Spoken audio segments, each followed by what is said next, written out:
काला जादू। अपने बेटे ऋषु के माथे से टपकते हुए पसीने को देखकर सविता की हालत खराब हो गई। ऐसा आज पहली बार नहीं हुआ जब ऋषु नींद से घबरा कर जागा है। हाय मेरा बच्चा, न जाने किसकी नजर लग गई है तुझे। जब से मेरे बच्चे ने 10वीं के एग्जाम में स्कूल टॉप किया है तब से रोज बुरे बुरे सपने आने लगे हैं। हाँ माँ, मैंने आज फिर से एक काले साए को देखा। वो यहीं मेरी आंखों के सामने खड़ा था। माँ मुझे बचा लो माँ। वो मुझसे कह रहा था कि मुझसे बदला लेगा। माँ कहीं ये प्रशांत। चुप कर, कैसी बात कर रहा है? दोबारा उसका नाम मत लेना। तुझे पता है ना, उस प्रशांत ने आत्महत्या कर ली, तो बार बार उसका नाम मत लिया कर। मम्मी, क्या सच में प्रशांत ने आत्महत्या की थी? चुप कर, बहुत सवाल पूछता है आजकल। और फिर रात के वक्त सविता के पूरे घर में एक अजीब सा काला धुआं छाने लगा। गहरी नींद में सोई सविता की जैसे ही आंख खुली उसका दम घुटने लगा। वो दौड़कर ऋषु के रूम की तरफ गई जहां उसके दरवाजे पर घूमती एक काली परछाई देख वो बुरी तरह से घबरा गई। कौन है वहाँ? कौन है? सामने आओ।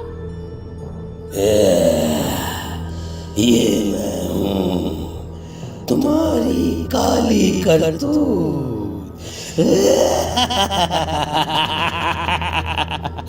और अब मैं तुम्हारे बेटे को ले जाने आया हूँ।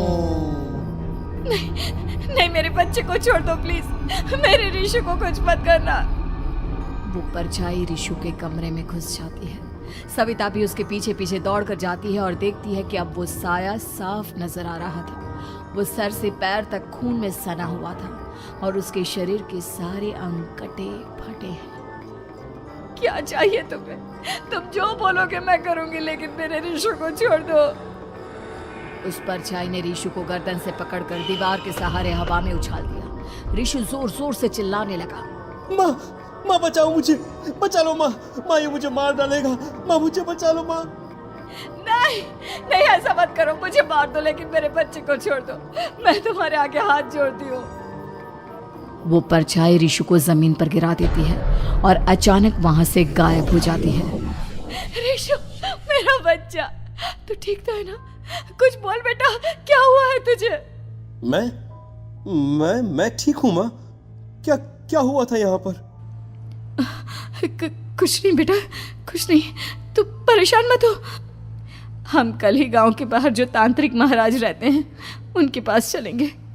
ठीक है माँ, हम जल्द ही उनके पास चलेंगे।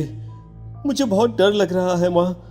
ये बार बार मुझे डरावने सपने आना, ये सब हमारे साथ क्यों हो रहा है माँ? अगले दिन सविता अपने बेटे ऋषु को लेकर गांव के बाहर तांत्रिक के पास जाती है। जिस जगह पर तांत्रिक रहा करता था वो जगह बहुत डरावनी थी। चारों तरफ कंकाल और खूब भूतियां नजर आ रही थी। गांव से दूर वीराने में उस जगह पर जोर से आंधी चल रही थी।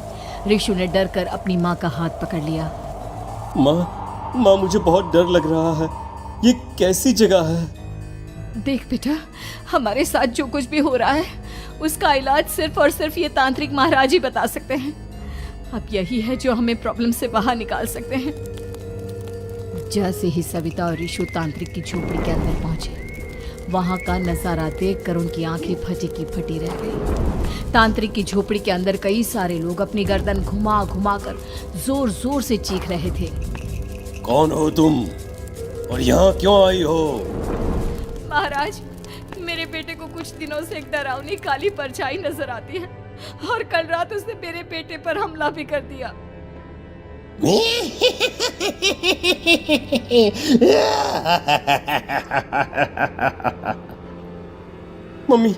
मम्मी हमें यहाँ से चलना चाहिए।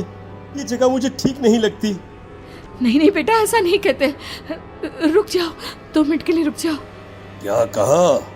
काली परछाई? तुम्हारे बेटे पर किसी काली परछाई ने हमला किया? हाँ महाराज, वो कह रही थी कि वो मेरे बेटे को कुछ कर देगी। कोई उपाय बताइए महाराज, मेरे बेटे के साथ कुछ गलत नहीं होना चाहिए। तुमने किसी दूसरे के साथ गलत किया है तो तुम्हारे साथ भी गलत होकर ही रहेगा। तुमने किसी की जान ली है, किसी को मार डाला है तुमने। नहीं महाराज, मैंने ऐसा कुछ नहीं किया।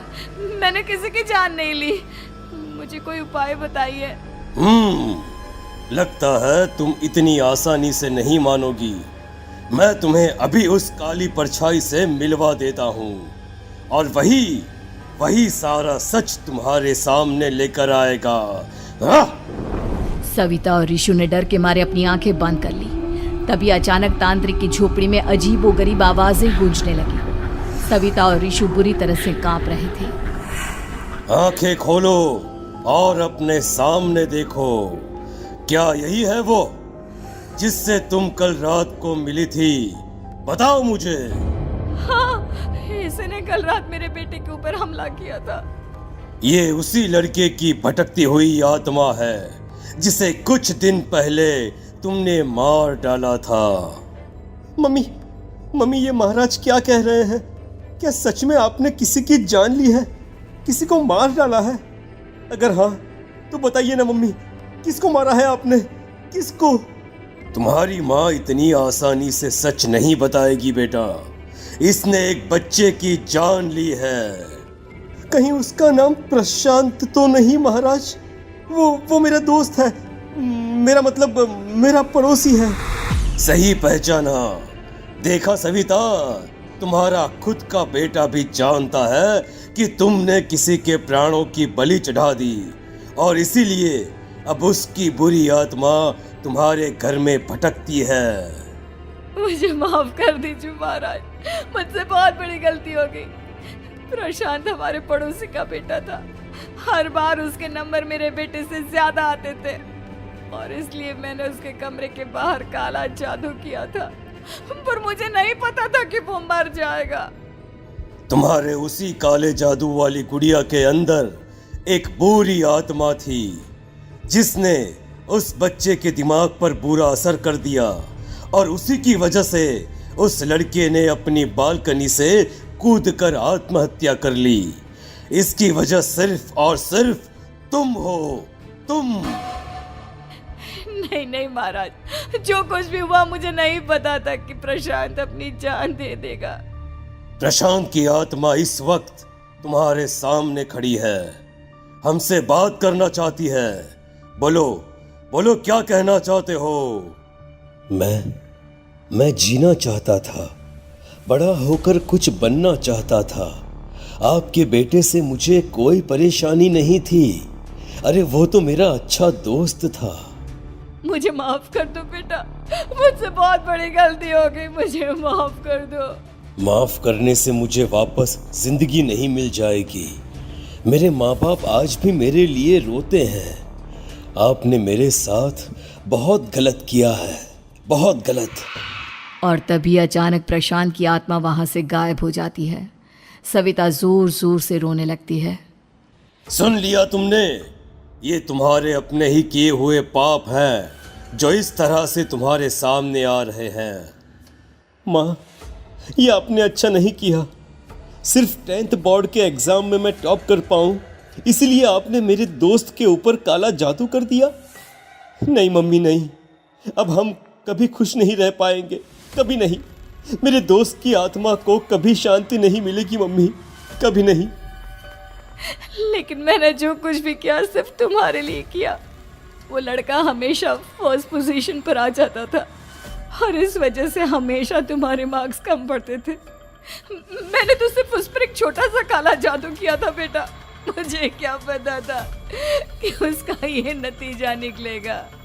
जिस गुड़िया को तुमने उस लड़के के कमरे के दरवाजे पर लगाया था, दरअसल उसके अंदर एक बुरी आत्मा का प्रवेश हो गया था, जैसा कि अक्सर काला जादू करते समय हो जाता है।